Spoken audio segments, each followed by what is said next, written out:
Fixed deposit அப்படிங்கிற ஒரு கிரைட்டீரியாவில் வெகுஜன மக்கள் அவங்களோட முதலீட்டை வந்து அதில் தான் யூஸ் பண்ணுறாங்க, வச்சுருக்காங்க. அவங்க இந்த பேலன்ஸ் கேட்டகரி ஒரு ஹைப்ரிட் கேட்டகரி ஆஃப் ஃபண்ட்ஸை அவங்க பார்க்கலாமா?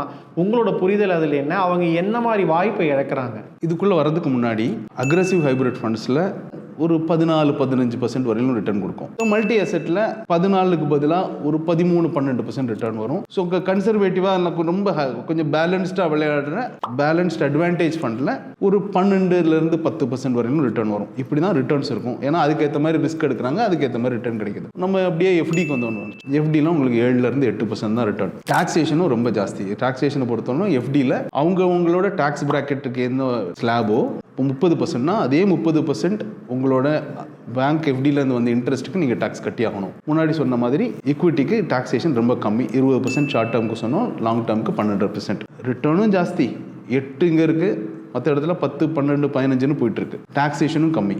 ஒரு இன்வெஸ்டர் வந்து எவ்வளோ தான் கன்சர்வேட்டிவாக இருந்தாலும் அவர் பர்டிகுலர்லி ஒரு வயசை பொறுத்தவரை 30 இல்லை 40க்குள்ளே இருக்காரு, இல்லை இப்போ தான் 50 நெருங்குது அப்படிங்கிறவங்க கண்டிப்பாக இதெல்லாம் டெஸ்ட் பண்ணணும்.